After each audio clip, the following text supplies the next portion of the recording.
നമസ്കാരം. PSC exam ഗൈഡിലേക്ക് എല്ലാവർക്കും സ്വാഗതം. ഇന്ന് നമ്മൾ ഡിസ്കസ് ചെയ്യാൻ പോകുന്നത് വളരെ ഇമ്പോർട്ടൻ്റ് ആയിട്ടുള്ള ഒരു ടോപ്പിക്കാണ്. കമ്പനി ബോർഡ് LGS ആയിക്കോട്ടെ, VFA ആയിക്കോട്ടെ, 10th ലെവൽ എക്സാം ആയിക്കോട്ടെ, ഡിഗ്രി ലെവൽ എക്സാം ആയിക്കോട്ടെ, എല്ലാ എക്സാമിനും ഒരുപോലെ ഇമ്പോർട്ടൻ്റ് ആയിട്ടുള്ള ഒരു ടോപ്പിക്കാണ് മനുഷ്യാവകാശ കമ്മീഷൻ.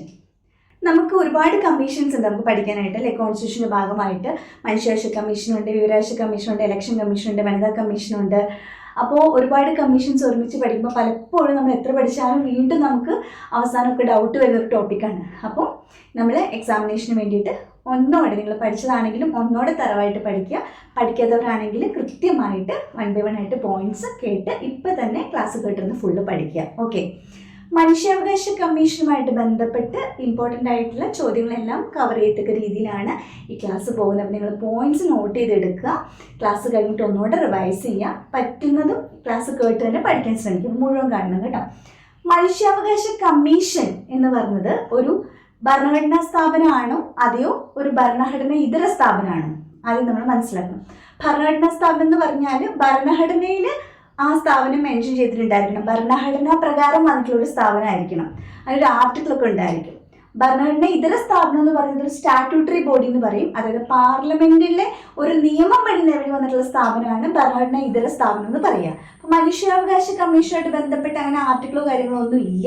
ഇതൊരു ഭരണഘടനാ സ്ഥാപനമല്ല, ഇതൊരു ഭരണഘടന ഇതര സ്ഥാപനമാണ്. ഇതൊരു സ്റ്റാറ്റ്യൂട്ടറി ബോഡിയാണ്. അതായത് പാർലമെന്റിൽ ഒരു നിയമം പാസ്സാക്കിയ നിയമം വഴി നിലവിൽ വന്നിട്ടുള്ള ഒരു സ്ഥാപനമാണ് മനുഷ്യാവകാശ കമ്മീഷൻ. അപ്പോൾ അത് ഏത് നിയമമാണ്? യെസ്, മനുഷ്യാവകാശ കമ്മീഷൻ രൂപീകരിക്കാൻ കാരണമായിട്ടുള്ള നിയമമാണ് മനുഷ്യാവകാശ നിയമം. ഈ മനുഷ്യാവകാശ നിയമത്തിൽ എന്താ പറയുന്നത്? മനുഷ്യരുടെ അവകാശങ്ങളെ പറ്റിയിട്ടാണ് പറയുന്നത്, അല്ലേ? അപ്പം മനുഷ്യാവകാശങ്ങളുടെ കാവൽക്കാരനാണ് ഈ മനുഷ്യാവകാശ കമ്മീഷൻ. മനുഷ്യാവകാശങ്ങളെ പറ്റി പറഞ്ഞിട്ടുള്ള നിയമമാണ് മനുഷ്യാവകാശ നിയമം. അപ്പം ഇങ്ങനെ ഒരു മനുഷ്യാവകാശ നിയമം, ഒരു മനുഷ്യാവകാശ പ്രഖ്യാപനം, സാർവത്രിക മനുഷ്യാവകാശ പ്രഖ്യാപനം 1940 ഡിസംബർ 10-നാണ് ആദ്യമായിട്ട് നടത്തുന്നത്. ഒരു സാർവത്രിക മനുഷ്യാവകാശ പ്രഖ്യാപനം നടത്തപ്പെട്ടിട്ടുള്ള ഒരു ഡേറ്റ് ആണ് ഡിസംബർ 10. 1940 ഡിസംബർ 10-ന് ഇങ്ങനെ ഒരു സാർവത്രിക മനുഷ്യാവകാശ പ്രഖ്യാപനം നടത്തിയിട്ടുള്ളത് കൊണ്ടിട്ട് ഡിസംബർ 10-ആണ് മനുഷ്യാവകാശ ദിനമായിട്ട് അംഗീകരിച്ചിട്ടുള്ളത് എല്ലായിടത്തും. സോ മനുഷ്യാവകാശ ദിനം ഡിസംബർ 10. എന്തുകൊണ്ട് ആ ഡേറ്റ്? 1948 ഡിസംബർ 10-നാണ് സാർവത്രിക മനുഷ്യാവകാശ പ്രഖ്യാപനം ഉണ്ടായിട്ടുള്ളത്. ഓക്കെ, ഇനി ഈ മനുഷ്യാവകാശ നിയമം ഇന്ത്യൻ പാർലമെന്റ് പാസ്സാക്കുന്നത് 1993 സെപ്റ്റംബർ 28-ാണ്. സാർവത്രിക മനുഷ്യാവകാശ പ്രഖ്യാപനം നടന്നിട്ടുള്ളത് 1948-ലാണ്. 1940 ഡിസംബർ 10-നാണ്. 1950 മുതൽ ഈ ഡിസംബർ 10 മനുഷ്യാവകാശ ദിനമായിട്ടാണ് സെലിബ്രേറ്റ് ചെയ്യുന്നത്, അല്ലെ ആചരിക്കുന്നത്. ഇന്ത്യയിൽ മനുഷ്യാവകാശ നിയമം പാസ്സാക്കിയിട്ടുള്ളത് 1993 സെപ്റ്റംബർ 28-നാണ്. മനുഷ്യന്റെ മായും 3-ന്റെ മായും ഒക്കെ ഒന്ന് കണക്ട് ചെയ്ത് വെക്കുക, അല്ലെ? 3-ലും മാ ന, മനുഷ്യനിലും മാ ന ഉണ്ടല്ലേ, 3-ലും ഒക്കെ ഉണ്ട് ഈ മായി നായി. അപ്പം മനുഷ്യാവകാശ നിയമത്തിന്റെ വർഷം ചോദിച്ചാൽ അപ്പം മാ ന എന്ന് ഓർക്കുക. 3 ലാസ്റ്റ് വരുന്നു. 1993 ഓർക്കുക. 1993 സെപ്റ്റംബർ 28-നാണ് മനുഷ്യാവകാശ നിയമം നിലവിൽ വന്നിട്ടുള്ളത്. ഈ നിയമത്തിൽ 8 അധ്യായങ്ങളും 43 വകുപ്പുകളുമുണ്ട്. ഓക്കെ, അപ്പം ഈ നിയമത്തിന്റെ അടിസ്ഥാനത്തിൽ ദേശീയ മനുഷ്യാവകാശ കമ്മീഷൻ അങ്ങനെ ഒരു സ്റ്റാറ്റ്യൂട്ടറി ബോഡി നിലവിൽ വന്നത് 1993 ഒക്ടോബർ 12-ന്. സെപ്റ്റംബർ 28-ന് നിയമം, ആ നിയമപ്രകാരം കമ്മീഷൻ വരുന്നത് ഒക്ടോബർ മാസം 12-ാം തീയതിയാണ്. 1993 ഒക്ടോബർ 12-ന് മനുഷ്യാവകാശ കമ്മീഷൻ നിലവിൽ വരുന്നു. മനുഷ്യാവകാശ നിയമത്തിലെ വകുപ്പ് 2(1)(c)യിലാണ് ഇങ്ങനൊരു കമ്മീഷനെ പറ്റി പറയുന്നത്. കമ്മീഷൻ നിലവിൽ വന്നത് 1993 ഒക്ടോബർ 12-നാണ്. ഈ കമ്മീഷൻ 2 തവണ ഈ മനുഷ്യാവകാശ കമ്മീഷനുമായിട്ട് ബന്ധപ്പെട്ട കാര്യങ്ങളിൽ 2 തവണ ഭേദഗതി വന്നിട്ടുണ്ട്. ഒന്ന് 2006-ലും മറ്റൊന്ന് 2019-ലുമാണ്. ദേശീയ മനുഷ്യാവകാശ കമ്മീഷനിലെ അംഗങ്ങളുടെ എണ്ണത്തിലും ഒക്കെ കാലാവധിയിലൊക്കെ ചെറിയ ചെറിയ മാറ്റങ്ങളൊക്കെ വന്നിട്ടുണ്ട്. 2 ടൈംസ് അമെൻമെന്റ് നടന്നിട്ടുണ്ട്. ഒന്ന് 2006-ലും മറ്റൊന്ന് 2019-ലുമാണ്. ഓക്കെ, മനുഷ്യാവകാശങ്ങളുടെ കാവൽക്കാരനാണ് ദേശീയ മനുഷ്യാവകാശ കമ്മീഷൻ. മനുഷ്യാവകാശ കമ്മീഷന്റെ ആസ്ഥാനം എന്ന് പറയുന്നത് ന്യൂഡൽഹിയിലെ മാനവ് അധികാർ ഭവനാണ്. മനുഷ്യൻ മാനവൻ അല്ലെ, മാനവ് കണക്ട് ചെയ്യാം, മാനവ അധികാർ ഭവൻ ന്യൂഡൽഹിയാണ് ഇതിന്റെ ആസ്ഥാനം. ഇതിന്റെ ആപ്തവാക്യം എന്ന് പറയുന്നത് സർവ ഭവന്തു സുഖിന എന്നുള്ളതാണ്. എല്ലാവർക്കും അല്ലെ, എല്ലാവരും സുഖമായിട്ടിരിക്കട്ടെ, സർവ ഭവന്തു സുഖിന എന്നുള്ളതാണ് ആപ്തവാക്യം വരുന്നത്. മനുഷ്യാവകാശ കമ്മീഷന്റെ ആസ്ഥാനം മാനവാധികാർ ഭവൻ ന്യൂഡൽഹിയിലാണ്. ദേശീയ മനുഷ്യാവകാശ കമ്മീഷന് ചെയർമാനുണ്ട്, അംഗങ്ങളുണ്ട്. അപ്പോൾ ഈ ചെയർമാനെയും അംഗങ്ങളെയും ഒക്കെ നിയമിക്കുന്നത് ആരാണ്? ഇന്ത്യൻ രാഷ്ട്രപതിയാണ്. നിയമനം മാത്രമല്ല, അവരെ പുറത്താക്കുന്നതും രാഷ്ട്രപതിയാണ്.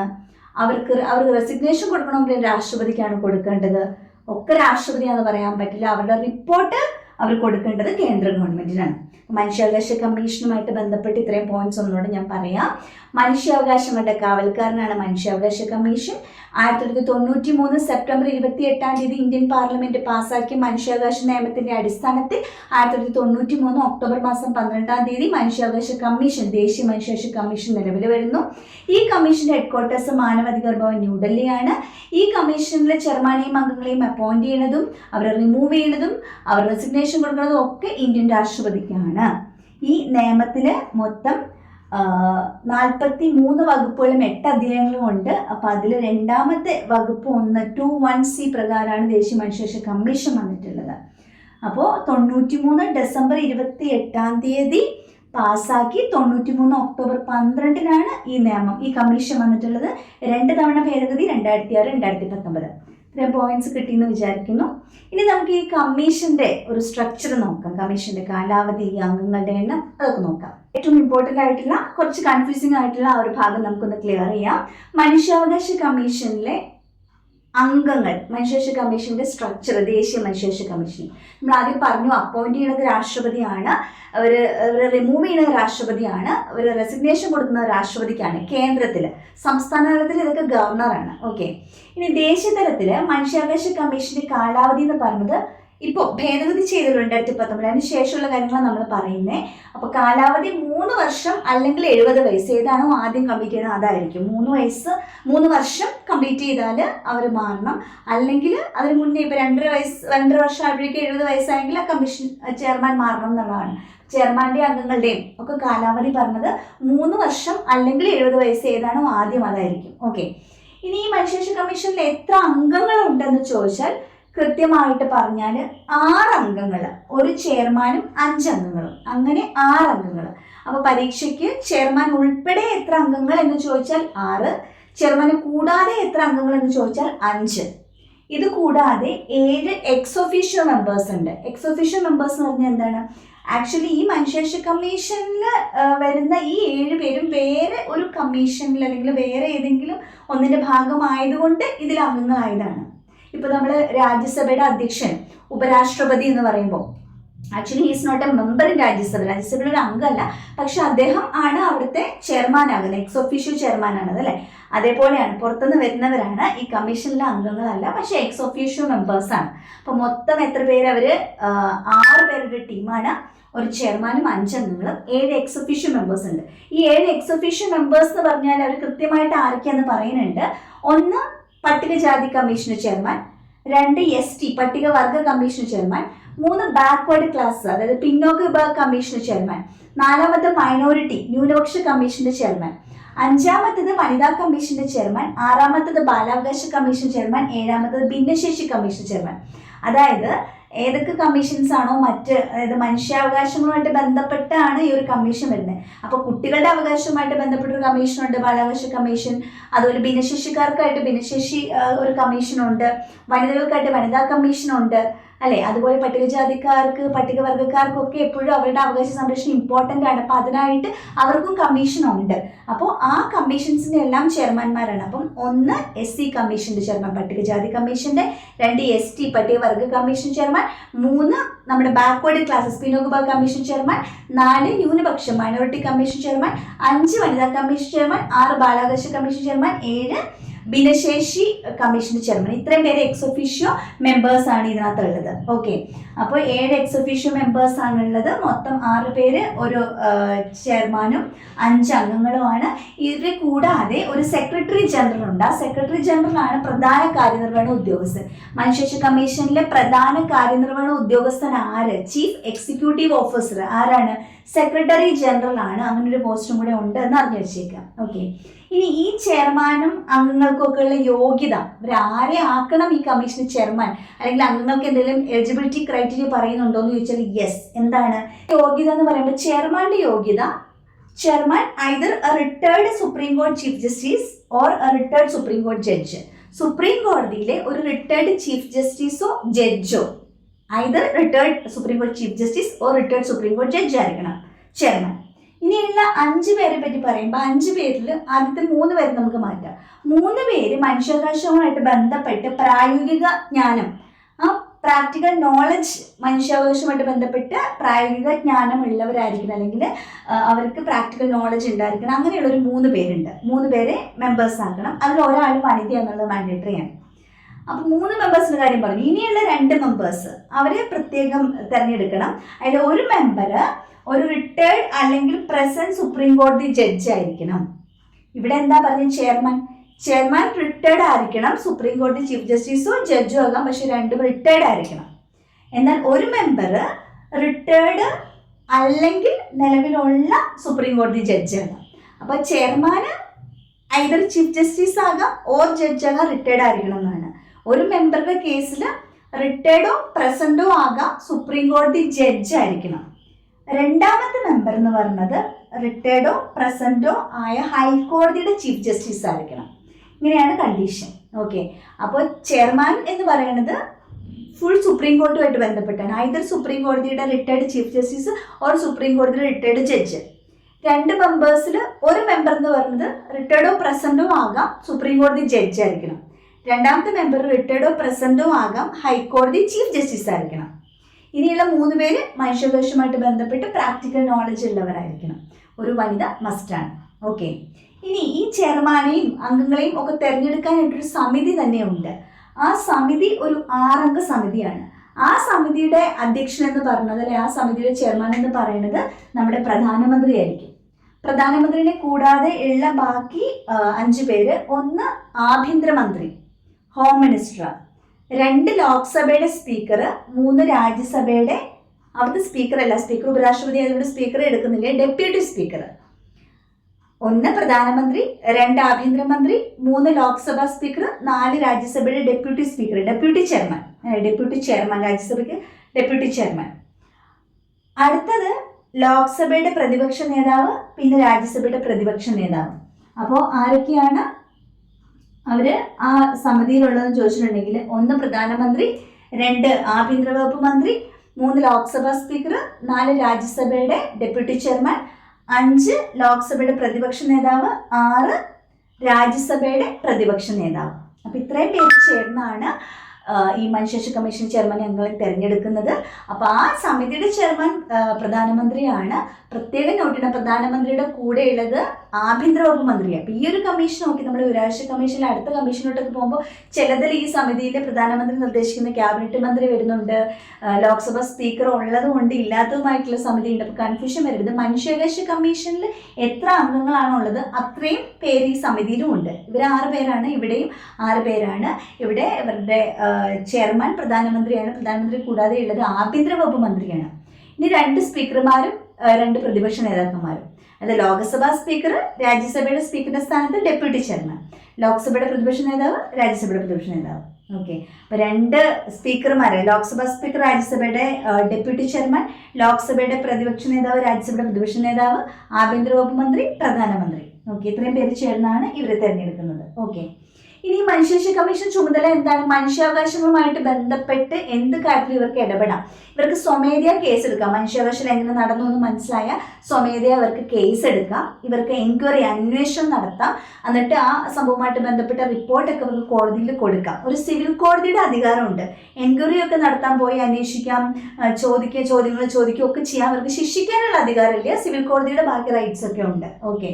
അതുപോലെ ഇവർ നോക്കി മനസ്സിലാക്കിയ റിപ്പോർട്ടിൻ്റെ അടിസ്ഥാനത്തിൽ, ഇവർ മനസ്സിലാക്കിയ കാര്യങ്ങളുടെ അടിസ്ഥാനത്തിൽ ഇവർക്ക് വേണ്ട നിർദ്ദേശങ്ങളൊക്കെ കൊടുക്കാനായിട്ട് സാധിക്കും. കോടതിയിലോട്ടൊക്കെ ഫലപ്രദമായ നിർദ്ദേശങ്ങളൊക്കെ കൊടുക്കാൻ പറ്റും. മനുഷ്യാവകാശങ്ങളുമായിട്ട് ബന്ധപ്പെട്ട് മറ്റ് സന്നദ്ധ സംഘടനകളെയൊക്കെ ഇവർക്ക് പ്രോത്സാഹിപ്പിക്കാം. അതുപോലെ ഇവരുടെ ചുമതലയാണ് ജയിൽ സന്ദർശിക്കുക. അവിടെ മനുഷ്യരാണല്ലോ, അപ്പോൾ ജയിലൊക്കെ സന്ദർശിക്കുക, അവർക്ക് വേണ്ടിയിട്ട് എന്തെങ്കിലും നിർദ്ദേശങ്ങൾ, റെക്കമെൻഡേഷൻ ഉണ്ടെങ്കിൽ അതൊക്കെ കൊടുക്കുകയൊക്കെ ഇവരുടെ ചുമതലകളിൽ വരുന്നതാണ്. അപ്പോൾ മനുഷ്യാവകാശ കമ്മീഷൻ ചുമതല താഴെ പറയുന്നതിൽ സ്റ്റേറ്റ്മെൻറ്റ് ശരിയോ തെറ്റോ എന്നൊക്കെ ചോദിച്ചു കഴിഞ്ഞാൽ സ്വമേധയാ കേസ് എടുക്കാം, അന്വേഷണം നടത്താം. ശിക്ഷാ നടപടികളിലേക്ക് പോകാൻ പറ്റില്ല. ഇവർക്ക് എൻക്വയറി ഒക്കെ ചെയ്യാനായിട്ട് സാധിക്കും. സിവിൽ കോടതിയിൽ എല്ലാ അധികാരങ്ങളും ഉണ്ട്. വേണ്ട നിർദ്ദേശങ്ങളും കാര്യങ്ങളും കൊടുക്കാൻ പറ്റും. ജയിലൊക്കെ സന്ദർശിക്കണം, അവിടെയുള്ളവർക്ക് വേണ്ടിയിട്ടുള്ള കാര്യങ്ങൾ, അവരുടെ റെക്കമെൻഡേഷൻ കാര്യങ്ങളൊക്കെ കൊടുക്കണം. മറ്റ് സന്നദ്ധ സംഘടനകളെ ഇവർ പ്രോത്സാഹിപ്പിക്കും, ഫലപ്രദമായിട്ട് നിർദ്ദേശം കൊടുക്കുകയൊക്കെ ചെയ്യും. ഓക്കെ, ഇതൊക്കെയാണ് ഇവരുടെ ചുമതലകൾ വരുന്നത്. ഇനി മനുഷ്യാവകാശ കമ്മീഷന്റെ ആദ്യത്തെ അധ്യക്ഷൻ ജസ്റ്റിസ് രംഗനാഥ മിശ്ര. ഒരുപാട് തവണ PSC ചോദിച്ചിട്ടുണ്ട്. ആദ്യത്തെ അധ്യക്ഷൻ രംഗനാഥ മിശ്ര. ഇപ്പോഴത്തെ അധ്യക്ഷനും രാവിച്ച് തന്നെയാണ്, രാമസുബ്രഹ്മണ്യൻ. രംഗനാഥ മിശ്ര, രാമസുബ്രഹ്മണ്യൻ. ആദ്യത്തെ അധ്യക്ഷൻ രംഗനാഥ മിശ്രയാണ്. ദേശീയ മനുഷ്യാവകാശ കമ്മീഷന്റെ ഇപ്പോൾ രാമസുബ്രഹ്മണ്യനാണ്. ഓക്കെ. അതുപോലെ മനുഷ്യാവകാശ കമ്മീഷനിൽ അംഗമായ ആദ്യ മലയാളി ജസ്റ്റിസ് KG ബാലകൃഷ്ണനാണ്. മനുഷ്യാവകാശ കമ്മീഷനിൽ അംഗമായ മലയാളി വനിതയാണ്. ആദ്യത്തെ വനിതാ അംഗം കൂടിയാണ് ജസ്റ്റിസ് ഫാത്തിമ ബീവി. ഓക്കെ. രണ്ട് മലയാളികൾ ആ കമ്മീഷനിലെ അംഗങ്ങൾ എന്ന രീതിയിൽ ചോദ്യപേപ്പറിൽ വരുന്നു. ഒന്ന് മലയാളി അംഗം ആദ്യത്തത് ജസ്റ്റിസ് KG ബാലകൃഷ്ണൻ. അടുത്തതായിട്ട് ആദ്യത്തെ ഒരു വനിതാ അംഗം എന്ന് പറയുന്നത് മലയാളിയായ ജസ്റ്റിസ് ഫാത്തിമ ബീവിയാണ്. ആദ്യത്തെ ചെയർമാൻ രംഗനാഥ മിശ്രയാണ്. ഇപ്പോഴത്തെ രാമസുബ്രഹ്മണ്യാണ്. ആദ്യത്തെ സെക്രട്ടറി ജനറലിൻ്റെ പേര് RV പിള്ള എന്നാണ്. ഇപ്പോഴത്തെ സെക്രട്ടറി ജനറൽ ആണെങ്കിൽ ഭാരത് ലാലാണ്. ഭാരത് ലാൽ. ഓക്കെ. ഇത്രയുമാണ് മനുഷ്യാവകാശ കമ്മീഷനുമായിട്ട് ബന്ധപ്പെട്ട ഏറ്റവും ഇമ്പോർട്ടൻ്റ് ആയിട്ടുള്ള പോയിന്റ്സ്. പിന്നെ ആദ്യത്തെ അധ്യക്ഷൻ ജസ്റ്റിസ് രംഗനാഥ മിശ്രയാണ്. രണ്ടാമത്തെ അധ്യക്ഷൻ എന്ന് പറയുന്നത് MN വെങ്കിട്ട ചെല്ലയ്യ. മൂന്നാമത്തത് JS വർമ്മ. നാലാമത്തത് AS ആനന്ദ്. അഞ്ചാമത്തത് S രാജേന്ദ്ര ബാബു. ആറാമത്തത് KG ബാലകൃഷ്ണൻ, നമ്മുടെ മലയാളി KG ബാലകൃഷ്ണൻ. ഏഴാമത്തെ HL ദത്ത്. എട്ടാമത്തെ അരുൺകുമാർ മിശ്ര. ഇപ്പോൾ നമുക്കുള്ളത് രാമസുബ്രഹ്മണ്യൻ. ഈ ചെയർമാൻമാരുടെയൊക്കെ പേര് കാര്യങ്ങളെല്ലാം കൃത്യ ഓർഡറിൽ പഠിച്ച് വെച്ചില്ലെങ്കിൽ ഇത്ര പേരില്ലുള്ളൂ. അതുകൊണ്ട് താഴെ തന്നിട്ടുള്ളവയിൽ ചെയർമാൻ ആയിട്ടുള്ളത് ആര്, അല്ലാത്ത ആരെന്നൊക്കെ ചോദിച്ചൊന്ന് അറിഞ്ഞിരിക്കാൻ വേണ്ടിയിട്ട് നമ്മൾ മനസ്സിലാക്കുന്നത്. Ranganatha Mishra, then Venkata Chellaiah, JS Varma, AS Anand. AS Varma, Anand, Venkata Chellaiah, then Rajendra Babu, justice KG Balakrishnan, HL Dutt, Arunkumar Mishra, Ramasubramanian. അപ്പോൾ KG ബാലകൃഷ്ണൻ നമുക്കറിയാം, രംഗനാഥ മിശ്രയെ നമുക്കറിയാം, പിന്നെ രാമസുബ്രഹ്മണ്യനെ നമുക്കറിയാം. ഇതിന് മുന്നേ ഉണ്ടായിരുന്ന അരുൺകുമാർ മിശ്ര, പിന്നെ HL ദത്ത്, പിന്നെ ഇവിടെ നിന്നൊരു JSഉം ASഉം, JS Varma, AS Anand, Venkatachaliah, Rajendra Babu. ഇവരൊക്കെയായിരുന്നു ചെയർമാൻമാർ. ഓക്കെ. ഇത്രയുമാണ് മനുഷ്യാവകാശ കമ്മീഷനുമായിട്ട്, കേന്ദ്ര മനുഷ്യാവകാശ കമ്മീഷനുമായിട്ട് ബന്ധപ്പെട്ട ഇമ്പോർട്ടൻ്റ് ആയിട്ടുള്ള പോയിന്റ്സ്. അപ്പോൾ കൃത്യമായിട്ട് അവരുടെ കാലാവധി 3 വർഷം 20 വയസ്സ്, എത്ര അംഗങ്ങളുണ്ട്, എക്സ് ഒഫീഷ്യൽ മെമ്പേഴ്സ് എത്ര പേരാണ്, ചെയർമാൻ ഉൾപ്പെടെ എത്ര, ചെയർമാൻ കൂടാതെ എത്ര ആൾ അപ്പോയിൻറ്റ് ചെയ്യുന്നു, ഒരുപാട് കാര്യങ്ങൾ പറഞ്ഞിട്ടുണ്ട്. അപ്പോൾ ഇതെല്ലാം കൂടെ ഒരു ഓർഡറിൽ നിങ്ങൾ ഒന്ന് സെൽഫായിട്ട് പറഞ്ഞു നോക്കുക. എല്ലാം നിങ്ങൾ പോയിൻറ്റ്സ് നോട്ട് ചെയ്തിട്ടുള്ളത് വായിച്ച് റിവൈസ് ചെയ്യാം. ഓക്കെ. അപ്പോൾ ഇതുപോലെ നിങ്ങൾക്ക് ഇമ്പോർട്ടൻ്റ് ആയിട്ടുള്ള വേറെ ഏതെങ്കിലും ടോപ്പിക്സിന് ക്ലാസ്സൊക്കെ വേണമെന്നുണ്ടെങ്കിൽ വീഡിയോയ്ക്ക് താഴെ കമൻറ്റ് ചെയ്താൽ മതി. എനിക്കിത് ഉപകാരപ്പെടുന്നുണ്ടെങ്കിൽ തീർച്ചയായിട്ടും കമൻറ്റ് ചെയ്യുക, ലൈക്ക് ചെയ്യുക, മാക്സിമം ഷെയർ ചെയ്യുക. ഓക്കെ. നമ്മൾ അടുത്ത LDCക്ക് വേണ്ടിയിട്ട് PSC എക്സാം ഗൈഡ് ആപ്പിലൂടെ ഓൺലൈൻ കോഴ്സ് സ്റ്റാർട്ട് ചെയ്യുന്നുണ്ട്. അപ്പോൾ ഈ എക്സാമിനേഷന്, ഇപ്പോഴുള്ള എക്സാമിനേഷൻ നിങ്ങളുടെ പ്രിപ്പറേഷൻ നിങ്ങൾക്ക് എത്രത്തോളം ഉണ്ട് നിങ്ങൾക്ക് ഓരോരുത്തർക്കും അറിയാം. നിങ്ങൾ അടുത്ത LDക്ക് വേണ്ടിയിട്ട് വളരെ ബേസ് തൊട്ട് ഒന്നിന്ന് പഠിക്കാൻ ആഗ്രഹിക്കുന്നവരുണ്ടെങ്കിൽ PSC എക്സാം ഗൈഡിൻ്റെ ആപ്പിലൂടെ നമ്മൾ കോച്ചിങ് കൊടുക്കുന്നുണ്ട്. അപ്പോൾ അങ്ങനെ ആർക്കെങ്കിലും ജോയിൻ ചെയ്യാൻ താല്പര്യം ഉണ്ടെങ്കിൽ എന്നെ കോൺടാക്ട് ചെയ്യാം. അതുപോലെ നമുക്കൊരു വാട്സപ്പ് ഗ്രൂപ്പ് ഉണ്ട് PSC എക്സാം ഗൈഡിന്. അങ്ങനത്തെ ഒരുപാട് ഫ്രീ കോണ്ടൻറ്റ്സ് നിങ്ങൾക്ക് പഠിക്കാൻ വേണ്ടിയിട്ട് യൂസ്ഫുൾ ആയിട്ടുള്ള ഒത്തിരി ഇൻഫർമേഷൻ ഷെയർ ചെയ്യുന്ന ഒരു വാട്സപ്പ് ഗ്രൂപ്പാണ്. അപ്പോൾ ഡിസ്ക്രിപ്ഷനിൽ ലിങ്ക് ഉണ്ട്. നിങ്ങൾക്ക് ആർക്കെങ്കിലും നമ്മുടെ ഗ്രൂപ്പിലേക്ക് ജോയിൻ ചെയ്യാൻ താല്പര്യം ഉണ്ടെങ്കിൽ ലിങ്ക് വഴി ജോയിൻ ചെയ്യാം കേട്ടോ. അപ്പോൾ സബ്സ്ക്രൈബ് ചെയ്യാതെ കാണുന്നവരാണെങ്കിൽ സബ്സ്ക്രൈബ് ചെയ്യാം. നമുക്ക് മറ്റൊരു ക്ലാസ്സുമായിട്ട് വീണ്ടും കാണുന്നവരേക്കും